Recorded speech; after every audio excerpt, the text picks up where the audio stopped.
इस वीडियो में बताई गई सारी जानकारी पब्लिक प्लेटफॉर्म पर उपलब्ध है। इसमें ऐसी कोई जानकारी नहीं दी गई है जिससे हमारे सुरक्षा बलों की गोपनीयता भंग होती है। डिफेंस डिटेक्टिव सेना का सम्मान करता है और उन्हीं जानकारियों के आधार पर काम करता है जो सार्वजनिक रूप से मौजूद है।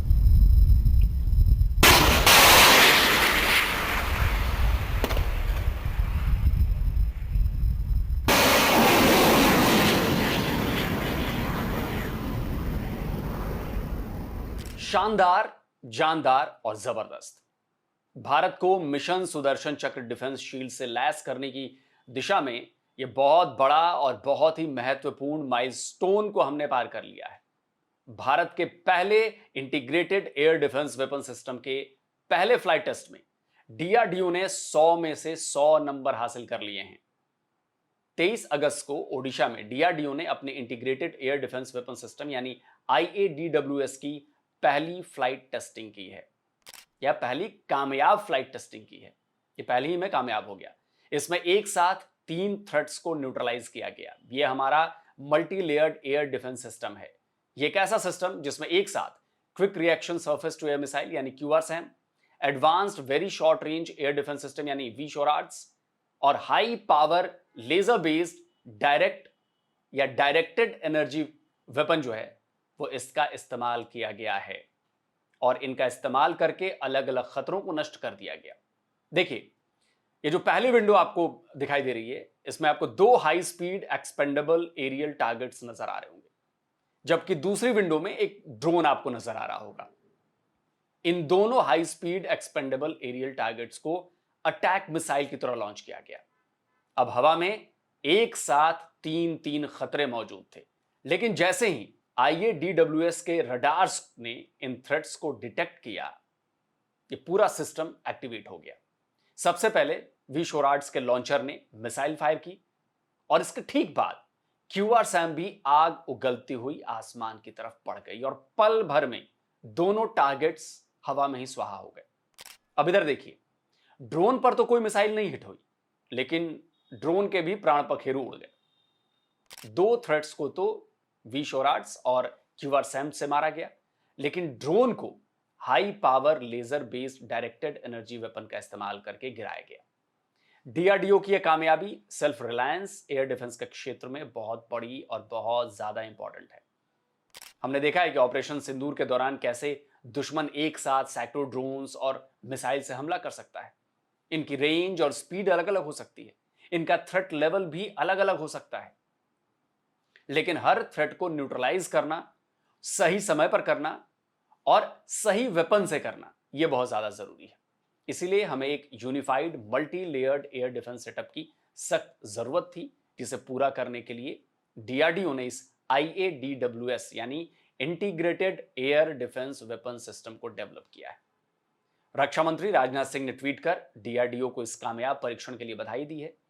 उन्होंने लिखा है कि डीआरडीओ ने 23 अगस्त 2025 को लगभग 12:30 बजे ओडिशा के तट पर एकीकृत वायु रक्षा प्रणाली यानी आईएडीडब्ल्यूएस उसका पहला उड़ान परीक्षण सफलतापूर्वक कर लिया है। आईएडीडब्ल्यूएस एक बहुस्तरीय यानी कि मल्टी लेयर्ड वायु रक्षा प्रणाली है, जिसमें सभी स्वदेशी quick reaction surface to air missile, advanced very short range air defence system मिसाइलें और एक उच्च शक्ति लेजर आधारित निर्देशित ऊर्जा हथियार शामिल हैं। मैं आईएडीडब्ल्यूएस के सफल विकास के लिए डीआरडीओ, भारतीय सशस्त्र बलों और उद्योग जगत को बधाई देना चाहता हूं। इस अनूठे उड़ान परीक्षण ने हमारे देश की बहुस्तरीय वायु रक्षा क्षमता को स्थापित किया है और यह दुश्मन के हवाई खतरों के विरुद्ध महत्वपूर्ण सुविधाओं के लिए क्षेत्रीय रक्षा को मजबूत करेगा। अब आपको मैं integrated air defence weapon system के बारे में भी जानकारी दे देता हूं। ये बताता हूं कि ये सिस्टम काम कैसे करता है और क्यों हमारे लिए बहुत ज्यादा जरूरी है। तो इस आईएडीडब्ल्यूएस का सेंटर एक C2C2 यानी centralised command and control centre होता है, जो रडार और इलेक्ट्रो ऑप्टिकल सेंसर्स फीड्स को इंटीग्रेट करता है। इसके जरिए यह centre real time air picture तैयार करता है। ये अलग अलग पैरामीटर जैसे velocity, altitude, radar cross section और फ्लाइट पाथ या अप्रोच वेक्टर को रियल टाइम में रीड करता है और उसी आधार पर थ्रेट डिटेक्ट होने के बाद सबसे इफेक्टिव इफेक्टर को हमला करने का सिग्नल देता है। तो जैसा कि मैंने आपको बताया कि एक multi layered air defence system है। इसका आउटर लेयर QRSAM का है। एक्टिव रडार होमिंग से lace QRSAM high mobility launchers पर तैनात होती है। इसकी रेंज 30 किलोमीटर तक की है और ये 10 किलोमीटर की ऊंचाई तक उड़ रहे फास्ट मूविंग एयरक्राफ्ट्स, हेलीकॉप्टर्स के साथ साथ स्टैंड ऑफ प्रिसीजन वेपन्स, जिनमें क्रूज मिसाइलों और ग्लाइड बम भी शामिल हैं, उनको मारकर गिरा सकती है। यह सिस्टम बहुत कम समय में रिएक्शन देता है। अचानक होने वाले हमलों से निपटने में यह कारगर है। इस एयर डिफेंस की दूसरी लेयर पर V-SHORAD का सुरक्षा कवच है। इसमें शोल्डर फायर्ड लॉन्चर का इस्तेमाल किया जाता है, यानी जिसे हम मैनपैड्स भी कहते हैं। इसमें इमेजिंग इंफ्रारेड सीकर लगा है। इसकी रेंज 6 किलोमीटर तक है, जबकि ये 4 किलोमीटर की ऊंचाई तक अपने टारगेट को भेज सकता है।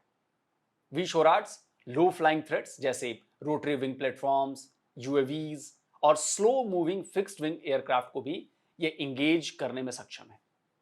इस एयर डिफेंस का भीतरी लेयर डायरेक्टेड एनर्जी वेपन का है और यह बड़ा इंपॉर्टेंट है। यह DRDO का डेवलप किया हुआ हाई पावर लेजर सिस्टम है। यह खास तौर पर UAVs को काउंटर करने के लिए तैयार किया गया है। यह कंसंट्रेटेड एनर्जी बर्स्ट करता है जो UAV के एयरफ्रेम या उसके इलेक्ट्रॉनिक्स को डैमेज कर देता है।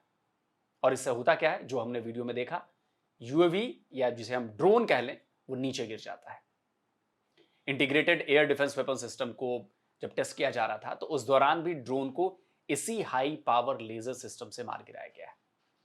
तो अभी तो DRDO ने अपने इस multi layered air defence system का पहला टेस्ट किया है। हालांकि ये पूरी तरह से सफल रहा, लेकिन इसके अभी और भी टेस्ट किए जाने बाकी हैं, अलग अलग पैरामीटर्स पर, अलग अलग और ज्यादा क्या कहें, बड़े थ्रेट्स को लेकर। तो हो सकता है कि इसमें और भी एयर डिफेंस सिस्टम को शामिल किया जाए, जिससे 3 लेयर का ये एयर डिफेंस सिस्टम और ज्यादा शक्तिशाली हो जाए। तो दोस्तों, आज के वीडियो कैसा लगा, आज की इंफॉर्मेशन कैसी लगी, कमेंट करके अपनी राय जरूर बताइए। और जिन दोस्तों ने अभी तक डिफेंस डिटेक्टिव को सब्सक्राइब नहीं किया है तो भाई चैनल को सब्सक्राइब करिए, साथ में बेल आइकन जरूर प्रेस करिएगा, ऑल नोटिफिकेशन ऑन करिए, ताकि हमारे द्वारा अपलोड किए गए हर वीडियो की जानकारी आप तक फौरन पहुंच जाए। जल्दी मिलता हूं एक और नए वीडियो के साथ। नमस्कार, जय हिंद। तो अगर आप चाहते हैं मुझसे बात करना, मुझसे कोई सवाल पूछना, तो फैन कॉल पर आप मुझसे कनेक्ट हो सकते हैं। फैन कॉल में ये सुविधा है कि आप अपने हिसाब से वहां पर जाकर टाइम स्लॉट बुक कर सकते हैं कि आपको फलाने दिन मुझसे बात करनी है, फलाने टाइम पे मुझसे बात करनी है। लेकिन ये भी बता दूं कि ये पेड सर्विस है।